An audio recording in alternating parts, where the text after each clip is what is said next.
El sistema informativo de Canal 1 presenta CMI Primera Emisión. Nueva recomposición política en Colombia. Aumenta voto independiente y se consolidan fuertes clanes regionales. Grandes sorpresas en Medellín, Cúcuta, Cartagena y Villavicencio. Por primera vez, los segundos en elecciones a gobernadores y alcaldías tienen curul asegurada en asambleas y consejos.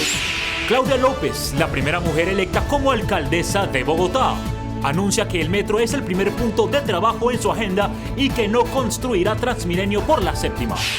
Nueva alcaldesa le pidió al saliente alcalde Peñalosa que por respeto a la ciudad no apruebe el POT por decreto. Con más de 300.000 votos, la independencia arrasó en las elecciones en Medellín. Daniel Quintero fue la revelación y hoy es el alcalde electo de la capital antioqueña. En Cali se impuso el hijo del exguerrillero Iván Marino Ospina. Jorge Iván vuelve a ser alcalde de la Sultana del Valle. En Argentina regresa el peronismo. Dura derrota de Macri frente a los Fernández. En Uruguay, nuevo presidente se definirá en segunda vuelta el próximo 24 de noviembre. Nueva alcaldesa Claudia López se compromete a congelar el impuesto predial y la tarifa de aseo para Bogotá. En Medellín, los ciudadanos aún celebran la elección del nuevo alcalde, el independiente Daniel Quintero. Seguridad, empleo y educación en zonas vulnerables, sus principales retos. Mercedes Tunubala, mamá Mercedes y su lucha por el pueblo Misak la convierten en la nueva alcaldesa de Silvia Cauca.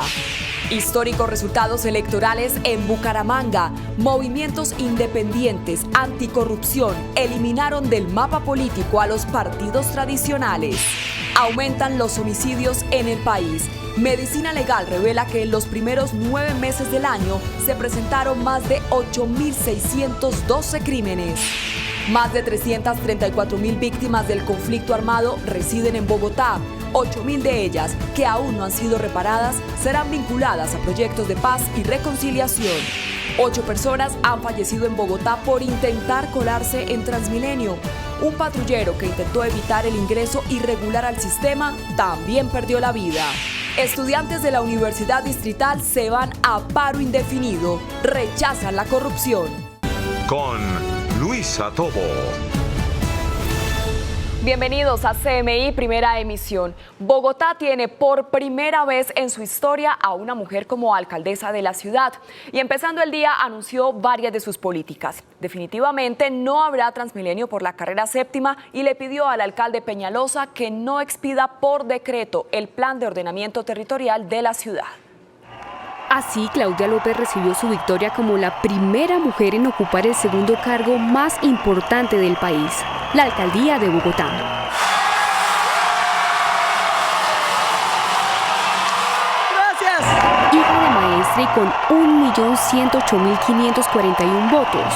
Esta mujer, quien también fue senadora de la República, vocera de la consulta anticorrupción, fórmula presidencial de Sergio Fajardo, alcaldesa local de Santa Fe y líder estudiantil, llega a la administración distrital con los retos de estructurar el proyecto Metro para la capital y mejorar la seguridad. Una mujer humilde, hija de una maestra, diversa, gana por primera vez el segundo cargo de elección popular más importante del país. Por su parte, el segundo en la carrera a la alcaldía, Carlos Fernando Galán, aceptó la curul a la que tiene derecho y será concejal de Bogotá. También se refirió a los retos que tendrá que enfrentar Claudia López como alcaldesa de Bogotá. Ante la posibilidad que otorga el estatuto de la oposición de permitir que los candidatos que obtuvieron el segundo lugar en las elecciones para alcaldías y gobernaciones en el país asuman una curul en consejos o asambleas, el excandidato de Bogotá para la gente Carlos Fernando Galán aceptó el cargo. Ahí abrimos un camino y queremos que ese camino siga, no sea un tema coyuntural de una elección, sino avance más allá de eso a representar a muchos más habitantes de Bogotá y de Colombia. Desde el 1 de enero de 2020 asumirá la curul en el Consejo de Bogotá, desde donde manifestó que continuará con las propuestas que tenía en su campaña. Para mí lo primero va a ser la política de seguridad, cómo logramos vigilar que se cambie la dinámica que ha habido de inseguridad en Bogotá Además, aseguró que le hará una veeduría a la nueva alcaldía. Voy a estar ahí vigilante para que aquellas cosas que se plantearon en campaña pues se cumplan. La ciudad necesita eso, hay que cambiar la dinámica, por ejemplo, en el tema de seguridad. La ciudadanía se siente insegura en Bogotá. Segundo, hay que cambiar lo que significa, por ejemplo, el acceso a la educación. Hay que vigilar que eso se cumpla y hay que trabajar para que el proyecto Metro se haga bien y se mejore la movilidad de Bogotá, no se pierda un peso, no se incumplan los tiempos pactados. En el Cabildo Distrital acompañará a Marisol Gómez y Juan Baena, conformando el partido por 3 integrantes. De esta manera, después de 8 años, Carlos Fernando Galán volverá a ser concejal de la ciudad de Bogotá. Durante su discurso final de la jornada electoral, el excandidato a la alcaldía de Bogotá, Miguel Uribe Turbay, reconoció su derrota, felicitó a Claudia López como primera alcaldesa de Bogotá y aseguró que le hará seguimiento a su mandato. Contrario a las encuestas, el excandidato a la alcaldía de Bogotá, Miguel Uribe Turbay, fue el candidato que menos votos recibió este domingo 27 de octubre durante la contienda electoral en Bogotá con 426.982 votos. De esta manera, fue el primero en reconocer su derrota. Sin embargo, aseguró que no se alejará de sus propuestas para la ciudad y que, por el contrario, le hará una veeduría al gobierno de Claudia López. Desde mi posición, seguiré acompañando a esta ciudad, seguiré haciendo la veeduría que corresponde y, por supuesto, defendiendo este modelo de ciudad que ayude a construir y que se tiene que terminar. Además, le hizo un llamado para que continúe con las obras que ya iniciaron en esta administración. Invito a Claudia y le deseo éxitos, por supuesto, a que termine esas obras, a que implemente esos programas que venían transformando vidas de los ciudadanos y que hoy tienen que terminarse. Finalmente, agradeció a los más de 400.000 ciudadanos que confiaron en él. Y en Medellín, la independencia marcó el triunfo. Daniel Quintero logró la victoria con más de 300.000 votos de diferencia. Entre sus principales retos está la seguridad y las oportunidades de empleo y educación en zonas vulnerables. Yusi, buenos días. ¿Y cómo fue recibido el triunfo de Quintero y la derrota del uribismo? Hola Luisa, buenos días. Hay satisfacción por parte de la ciudadanía en su gran mayoría que le apostó, según ellos manifiestan, al cambio, a la independencia y por supuesto también aparte de la propuesta tecnológica y de educación que tiene Daniel Quintero, quien se ya cataloga por parte de algunos expertos como una revelación y como un triunfo por encima del uribismo aquí en el departamento de Antioquia. El cambio, la independencia y la apuesta por la tecnología fue la fórmula que hizo ganadora Daniel Quintero, alcalde electo de Medellín, con 303.240 votos que hoy considera como algo histórico, pues fueron 70.000 más que su principal contrincante, Alfredo Ramos. Superó los partidos políticos tradicionales y las campañas oscuras que él mismo denunció. Yo quiero ser el alcalde de todos los medellinenses, el primer maestro de todos los medellinenses, y la primera cosa que tenemos que desaprender es la violencia.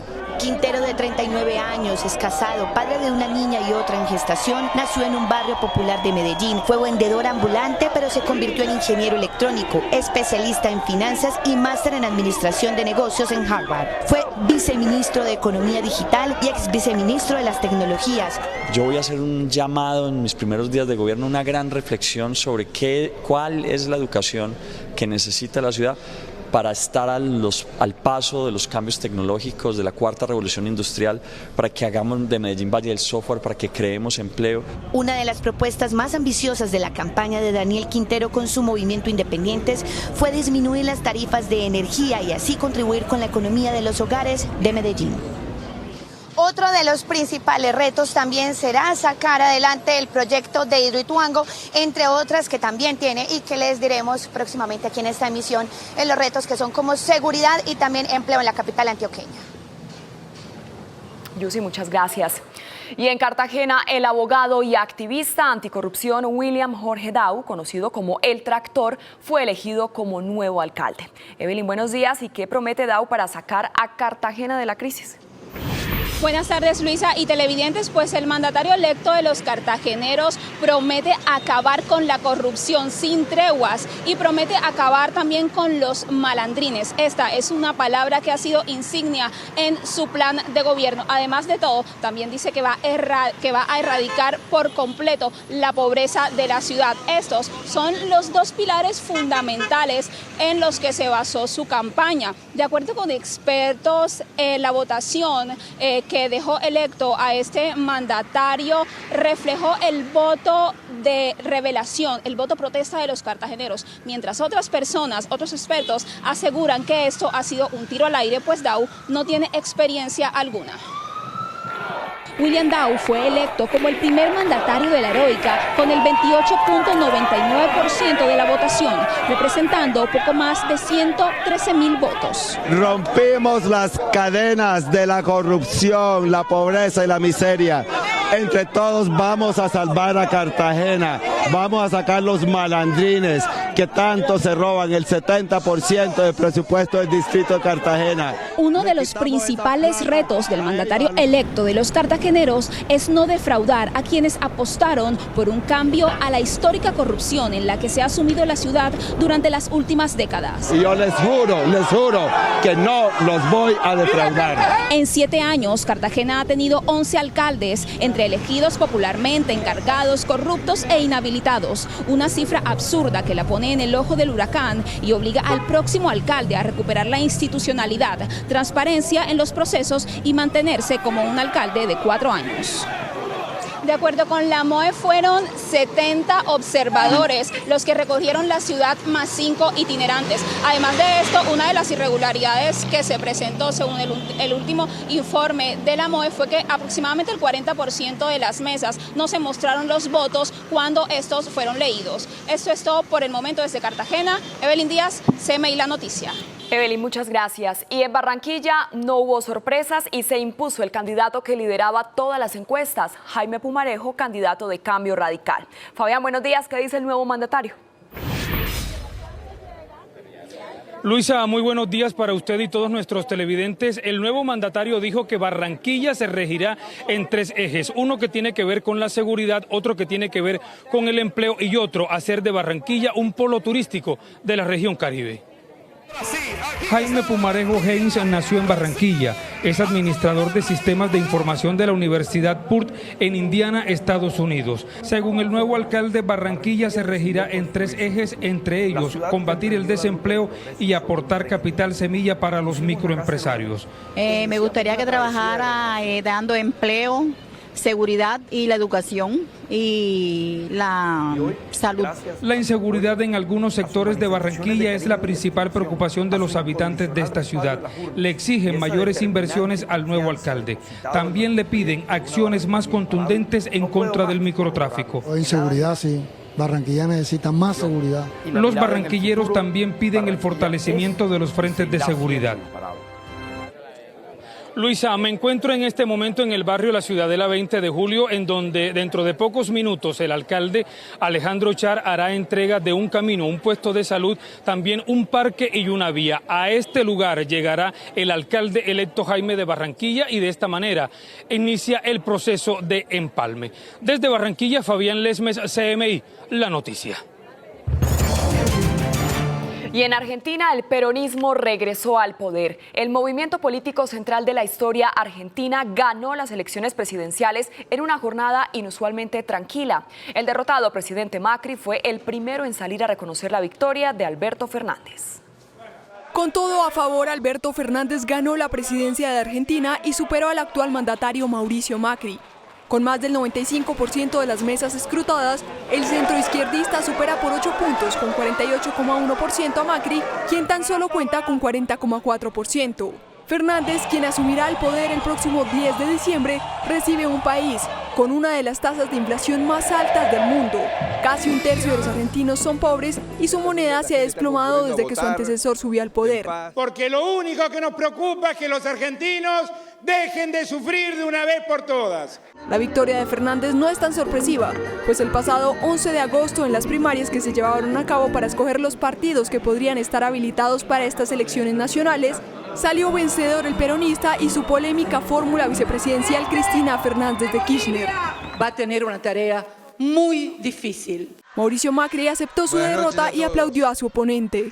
Quiero felicitar al presidente electo Alberto Fernández. A Macri, quien buscaba estar otros 4 años más en el poder, no le alcanzó la votación y tampoco le ayudó la grave crisis económica que vive el país. Los simpatizantes del candidato del Frente para Todos salieron a las calles a celebrar el triunfo de Fernández y la salida de Macri del poder. Mientras tanto, el presidente de Uruguay se decidirá en segunda vuelta luego de una jornada reñida. Los dos candidatos, Daniel Martínez del partido Frente Amplio y el ex senador del Partido Nacional, Luis Lacalle Pou, se encontrarán de nuevo en las urnas el 24 de noviembre, donde los ciudadanos tendrán que elegir entre un candidato de izquierda y de derecha. Y Estados Unidos confirmó la muerte de Abu Bakr al-Baghdadi, quien fue el líder del autoproclamado Estado Islámico y el hombre más buscado del mundo, que durante una operación militar estadounidense se inmoló junto a sus 3 hijos en el norte de Siria. Tras una intensa persecución de 5 años y durante una operación militar estadounidense en el noroeste sirio, murió el máximo líder del autoproclamado Estado Islámico, Abu Bakr al-Baghdadi, que en 2014 proclamó el califato de ISIS, que en su apogeo extendió el terror en gran parte de Irak y Siria. Así lo anunció el presidente Donald Trump, que confirmó que quien fue el hombre más buscado del mundo y considerado como el creador de un imperio del mal que estremeció a varias naciones, murió aterrorizado y acorralado en un túnel al detonar el cinturón explosivo que llevaba junto a sus 3 hijos. He was a sick and depraved man, and now he's gone. Baghdadi was vicious and violent, and he died in a vicious and violent way. As a coward, running and crying. Cerca de 8 helicópteros estadounidenses participaron en la operación por la que Trump agradeció a Rusia, que permitió que las aeronaves sobrevolaran áreas de Siria bajo su control, aunque Moscú le pidió pruebas a Washington sobre la muerte de al-Baghdadi. Y aunque el fin del líder yihadista representa un duro golpe para el debilitado Estado Islámico, en Europa ya tienen las alarmas encendidas para evitar posibles atentados terroristas en represalia. Mientras ya comenzaron las especulaciones sobre su posible sucesor, que podría ser Abdullah Kardash, un exmilitar que sirvió al dictador Saddam Hussein. Continuamos en CMI Primera Emisión. Nueva recomposición en el mapa político en Colombia tras la jornada de este domingo. Aumentó el voto independiente en varias regiones, pero también se consolidaron fuertes clanes regionales. Hubo grandes sorpresas en Medellín, Cúcuta, Cartagena y Villavicencio. Además, por primera vez, los segundos en elecciones a gobernaciones y alcaldías tendrán una curul asegurada en asambleas y consejos. El país amaneció hoy con una sensación de satisfacción por la realización de nuevos comicios regionales que se realizaron sin contratiempo y demostraron que, pese a sus imperfecciones, la colombiana es una democracia que funciona. Excepto algunas escaramuzas y hechos de orden público aislados, 21.200.000 colombianos de los 36.600.000 habilitados para votar acudieron a las urnas a sufragar por los candidatos de sus preferencias a gobernaciones, alcaldías, asambleas, consejos y juntas administradoras locales. Las elecciones de este domingo no dejan de ser paradójicas y muestran que en Colombia hay una especie de democracia bipolar, reflejada en el cada vez mayor espacio que gana el voto independiente, pero al mismo tiempo en la consolidación de unos clanes políticos familiares y partidistas que se muestran como amos y señores de sus regiones. ¡Sí se pudo! El voto independiente, considerado libre y de protesta, se impuso en Bogotá con Claudia López, en lo que se constituye en un verdadero hito histórico por ser la primera mujer alcaldesa elegida en la capital de la República mediante voto popular. Pero ese voto también fue el protagonista en Medellín, donde contra todo pronóstico, con una amplia votación ganó la alcaldía el joven ingeniero Daniel Quintero, nada más y nada menos que contra el ex senador Alfredo Ramos Maya, pupilo del expresidente Álvaro Uribe Vélez, uno de los mayores derrotados en estos comicios regionales, lo mismo que su partido, el Centro Democrático, el partido del presidente Iván Duque. Otra sorpresa mayúscula la entregó Cartagena, en donde un veedor ciudadano contra la corrupción, William Dao Chamat, le ganó al favorito exconcejal William García, quien contaba con el apoyo de todos los partidos tradicionales y los clanes más poderosos de la heroica. Igual situación ocurrió en Cúcuta con el triunfo del candidato del Partido Verde, Jairo Tomás Yáñez. Y en Villavicencio, donde nadie daba un peso por el triunfo del joven concejal de izquierda, Juan Felipe Jarmán Ortiz. Pero así como los sectores alternativos ganaron espacio, estas elecciones también consolidaron a algunos grupos políticos que son amos y señores en sus regiones. La poderosa Casa Char, con Elsa Noguera y Jaime Pumarejo, se quedó con la gobernación del Atlántico y la alcaldía de Barranquilla. En el Cesar, ganó la gobernación y la alcaldía de Valledupar la familia Génico, como ocurrió también en Santander con el triunfo del ex senador Mauricio Aguilar, hermano del también senador Richard y herederos del condenado por parapolítica coronel y exgobernador Hugo Aguilar. Y en medio de este panorama, también se consolidaron algunos proyectos que comenzaron como expresión de contrapeso del poder tradicional, pero que hoy son el poder, como ocurre en el Magdalena con el movimiento de Carlos Caicedo, que hizo moñona con su elección a la gobernación, y de una de sus pupilas, Pirnalis Johnson, a la alcaldía de Santa Marta, donde el actual alcalde también es de su grupo. Para bien o para mal, El panorama político en Colombia cambió este domingo por el abrupto ingreso de nuevas caras al poder regional del país. Lo importante, eso sí, no son tanto las nuevas caras, sino las prácticas alejadas de las viejas mañas politiqueras y de corrupción que han sido denunciadas durante décadas en Colombia. Grande es la responsabilidad que tienen estos elegidos con quienes votaron masivamente este domingo 27 de octubre. Metro de Bogotá, tarifa estándar para el predial y no construir Transmilenio por la carrera séptima fueron los primeros anuncios que dio a conocer Claudia López tras ser elegida como la primera alcaldesa de Bogotá. El Metro de Bogotá es el primer punto en la agenda que trazó la alcaldesa electa de Bogotá, Claudia López. 1. Completar la primera línea del metro pesado, que ya empezó su proceso de licitación y que va en curso, hasta Suba y Engativá. Y 2. Utilizar la red férrea de la ciudad. En su primera rueda de prensa tras su victoria con 1.108.541 votos, López le pidió al alcalde Enrique Peñalosa que no aplique el plan de ordenamiento territorial. Al alcalde Peñalosa que por favor se abstenga de expedir por decreto ese POT. Fue enfática en señalar que no habrá Transmilenio por la carrera séptima. Lo que sí va a haber es, por supuesto, arreglar esa vía emblemática. Y que los bogotanos pagarán un predial congelado. Creemos una comisión que empiece a revisar uno por uno esos excesos. Seguramente hay errores. Es inaudito que a alguien le suba 1000% el cobro del impuesto de predial de un año a otro. Claudia López aplaudió la decisión de Carlos Fernando Galán de aceptar la curul en el Consejo de Bogotá tras obtener la segunda votación más alta. Me parece una decisión sabia y sé que contaré con su conocimiento, con su propósito de unir a Bogotá, no de dividirla. En cuanto al gabinete que conformará para su alcaldía que arranca el 1 de enero del 2020, aún no lo ha definido. Esa es una tarea que hay que hacer con rigor, con cuidado. La alcaldesa electa espera que desde hoy pueda iniciar el empalme con la actual administración de Bogotá. Y en Antioquia, el uribismo sufrió una dura derrota. Pese a la campaña sucia en su contra y las amenazas, el independiente Daniel Quintero logró ganar la alcaldía de Medellín que el uribismo creía tener en sus alforjas. Yusi, ¿qué fue lo que pasó? ¿Cuál fue el secreto del triunfo de Quintero?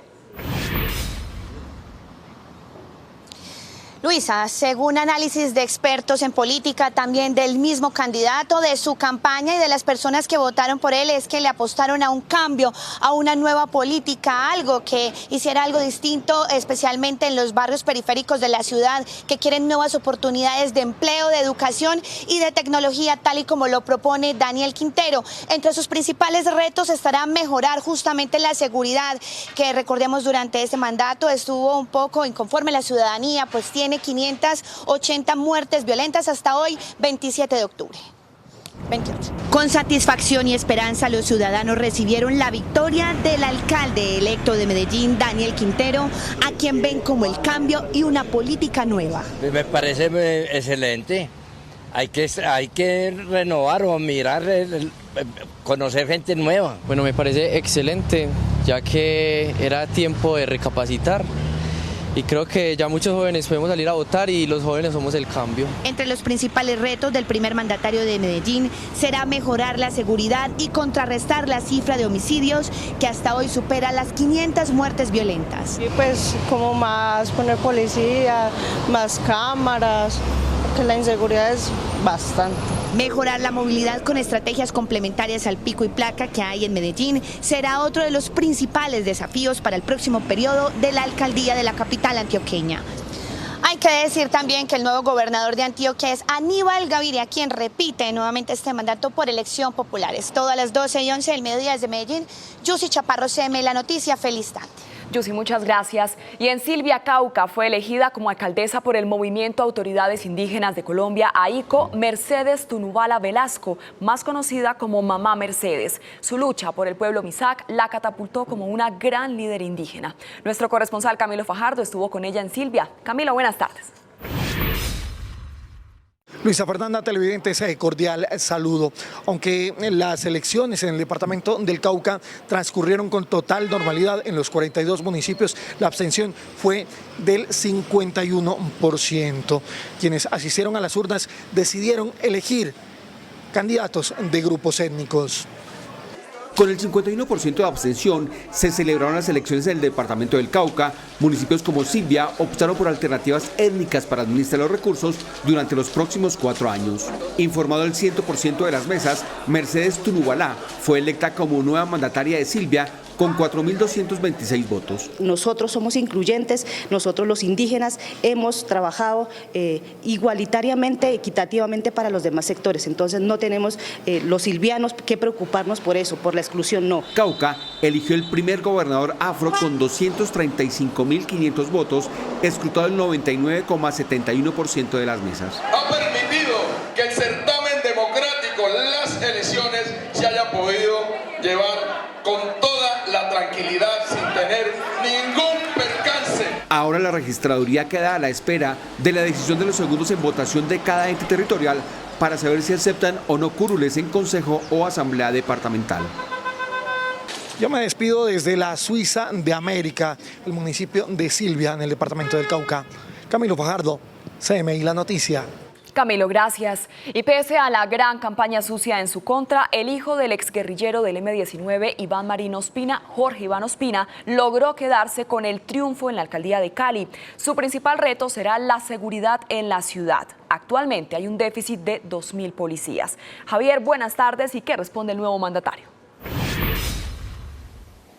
Luisa, televidentes, muy buenas tardes. Efectivamente, el médico Jorge Iván Ospina resultó electo con 300.000 votos, una votación histórica, la más alta registrada hasta el momento en la ciudad de Cali. Ospina ha señalado que su principal reto será devolverle la tranquilidad a los ciudadanos de Cali y trabajar por la movilidad. La principal preocupación de los caleños es la seguridad. Actualmente hay déficit de 2.000 policías. El área metropolitana solo cuenta con 6.783 y según el Ministerio de Defensa no hay recursos para traer más. El reto más grande que tiene Cali en este momento es en cuestión de inseguridad. Usted no puede salir por la calle con su teléfono porque el temor a que lo roben. Para la inseguridad se demanda una gran cumbre en Cali, donde esté la Fiscalía, la Procuraduría, los jueces, porque con los niveles de impunidad hoy existentes no podemos. En un dolor de cabeza para los caleños se convirtió la movilidad en la ciudad. Las vías de Cali no fluyen y el sistema de transporte masivo es un caos para los usuarios. Cali necesita mejorar su movilidad. Para el colapso vial se demanda infraestructura, tecnología y cultura de la movilidad sostenible. Otro de los retos que afrontará Ospina será salvar las empresas de telecomunicaciones de la ciudad, terminar obras pendientes, recuperar la capa asfáltica, luchar contra el desempleo que asciende a 11% y la informalidad laboral que alcanzó el 45%.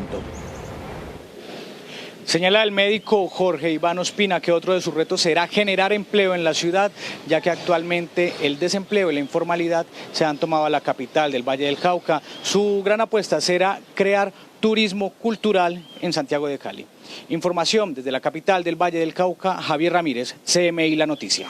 Javier, gracias. Y con una abrumadora votación, el discurso anticorrupción liderado por el exalcalde Rodolfo Hernández le ganó las elecciones a los políticos tradicionales en la capital de Santander.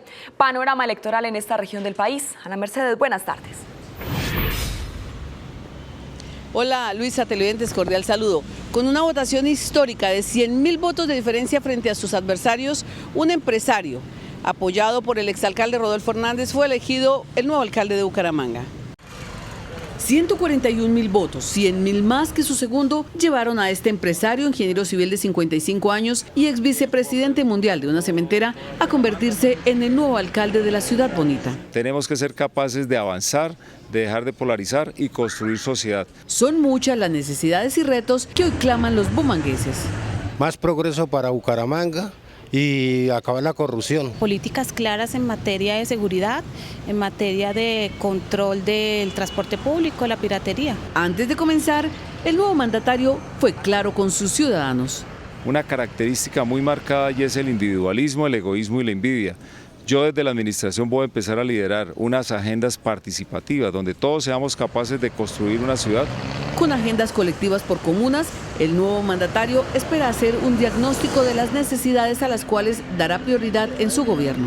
El uso y el desarrollo de las tecnologías para el desarrollo de la ciudad es la nueva meta de Juan Carlos Cárdenas, el nuevo alcalde de Bucaramanga, que gobernará con la coalición a favor del Consejo de la Ciudad. Es todo por el momento. Ana Mercedes Ariza, CMI La Noticia. Feliz tarde. Feliz tarde, Ana Mercedes, gracias. Y el independiente Wilfrido Gómez Granados del partido Colombia Renaciente fue elegido como el nuevo alcalde de Saravena, Arauca. Esta mañana le pidió al gobierno nacional apoyo en 2 puntos específicos para el progreso de su municipio.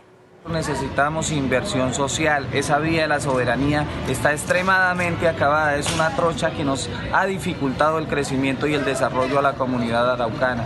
El pueblo de Saravena requiere de inversión social para sus comunidades y transformación de sus materias primas. Tenemos dispensas agrícolas, tenemos gente con capacidad, pero sin el apoyo del Estado. Hacemos una pequeña pausa y al regresar a CMI, primera emisión, espere. Preocupantes cifras de violencia reveló Medicina Legal. Los homicidios y los suicidios siguen en aumento. El distrito busca vincular a 8.000 víctimas del conflicto que aún no han sido reparadas y que residen en la capital a proyectos de paz y reconciliación. Ya volvemos. Continuamos en CMI, primera emisión. Preocupantes cifras de violencia reveló Medicina Legal. Los homicidios y los suicidios siguen en aumento en regiones como Antioquia, Arauca y Caquetá. De enero a septiembre de este año se han presentado más de 8.600 casos de homicidios, siendo los hombres las principales víctimas fatales. Con más de 7.800 casos de homicidio, los hombres siguen siendo quienes encabezan la lista roja entregada por Medicina Legal. De ellos, 451 son menores de edad. En el caso de las mujeres, entre enero y septiembre de este año, 731 fueron asesinadas. De ellas, 84 fueron menores de edad. Los 88 casos en que se ha incrementado en lo que va de largo del año, pues lo que nos está explicando es la falla de una política criminal clara, es decir, falla en los programas de prevención, atención, evaluación. Las personas siguen presentando serios problemas de control de impulsos. En el informe entregado por la entidad también arroja cifras altas y preocupantes de personas que acaban con su vida. En el mismo periodo, más de 1.517 hombres se suicidaron, de los cuales 118 fueron menores de edad. En el caso de las mujeres, 388 tomaron la fatal decisión de acabar con su vida, de las cuales 96 fueron menores de 18 años. Respecto al incremento de los 9 casos de suicidio, pues allí se deja ver la falta de afecto, cariño y comprensión hacia los adolescentes, y eso hace parte del ámbito escolar, familiar, social. Es que los muchachos puedan tener un acompañamiento de diferentes estructuras del Estado. La violencia intrafamiliar, a pesar de que bajó entre enero y septiembre de 2019 con 55.723 casos respecto al año anterior, cuando se presentaron 58.874 casos, es decir, 3.151 casos menos, sigue siendo preocupante. Más de 334.000 víctimas del conflicto armado en el país residen en Bogotá. El distrito busca vincular a 8.000 de ellas, que aún no han sido reparadas, a proyectos de paz y reconciliación. De acuerdo con el Observatorio Distrital de Víctimas, a corte del 1 de julio de 2019, en Bogotá residen 334.184 víctimas del conflicto armado. Doris Angélica León es una de ellas, quien recuerda cómo en medio de un ataque de las FARC tuvo que nacer su hija. Fue una bomba para matar a una persona en ese momento muy importante.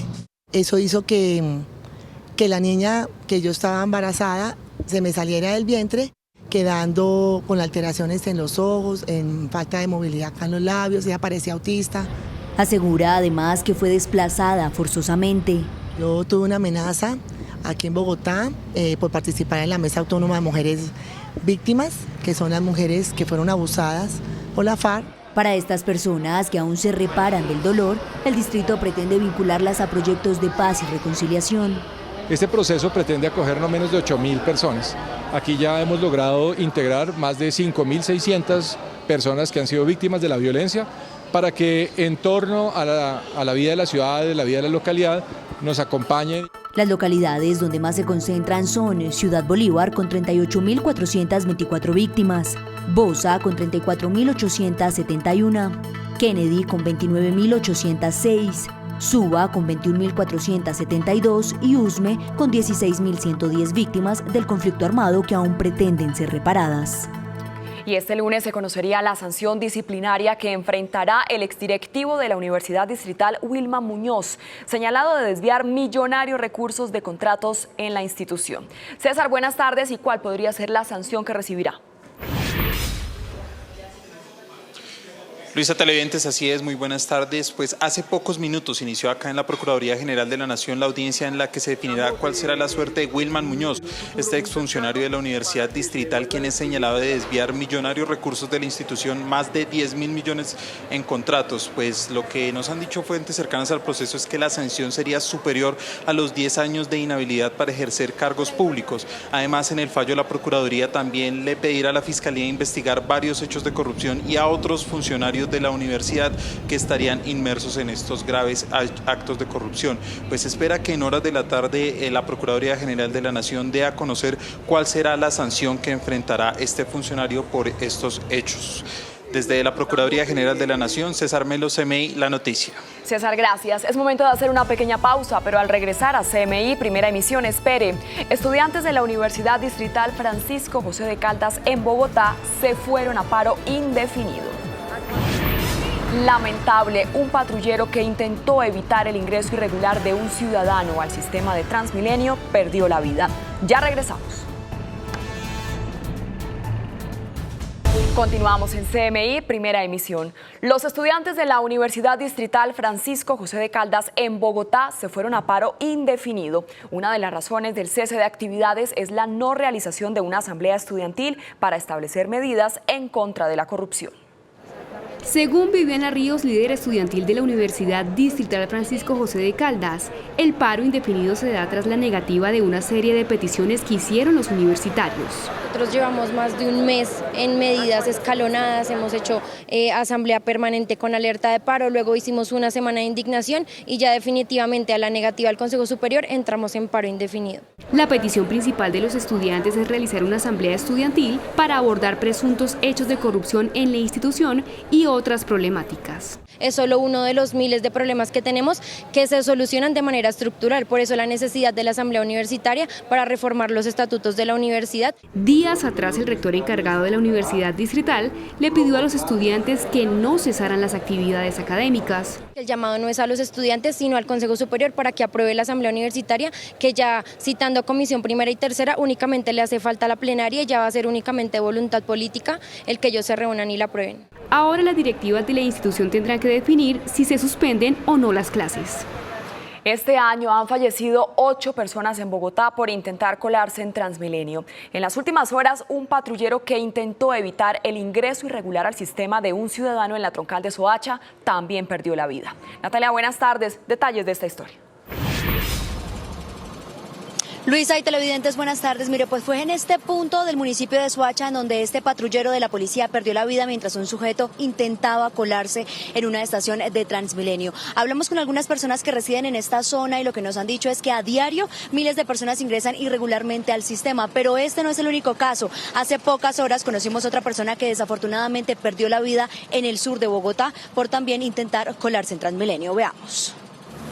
Al evitar que un hombre se colara en la estación de Transmilenio Terreros de Soacha, un patrullero de la Policía Metropolitana de Bogotá perdió la vida. El uniformado de 25 años fue impactado por el biarticulado, hecho que le desató la muerte instantáneamente, mientras que el sujeto que pretendía colarse resultó con heridas en extremidades y en la pelvis. El panorama de colados en Bogotá continúa preocupando, pues a diario se ve a más de 600.000 personas ingresando irregularmente al sistema y exponiendo su vida. Cada ratico están colándose, no puede uno decir nada porque igualmente pues tiene un enemigo. Yo también hace como un mes vi también un muerto en la Sevillana, pues intentando de colarse. Por las mañanas, eso es la cantidad de gente. Y yo digo, donde fuéramos ordenados, pues todo sería diferente. Otro de los casos más recientes se registró en la calle 11 Sur con carrera 19, donde un hombre fue arrollado por un bus mientras intentaba cruzar el carril exclusivo de Transmilenio para ingresar a la estación. En el último año, 20 personas han fallecido por esta causa. En 2019 ya van 8 fatalidades. Mire, pues lo que ha dicho Transmilenio es que además de las pérdidas que dejan anualmente la evasión del pasaje de Transmilenio, hace un llamado para que los ciudadanos no ingresen irregularmente al sistema porque les puede costar la vida. Es por el momento la información que registramos desde el municipio de Soacha. Natalia Dávila en CMI La Noticia. Natalia, gracias. Hasta aquí las noticias en CMI, primera emisión. A continuación no se pierda La Medium. Feliz tarde.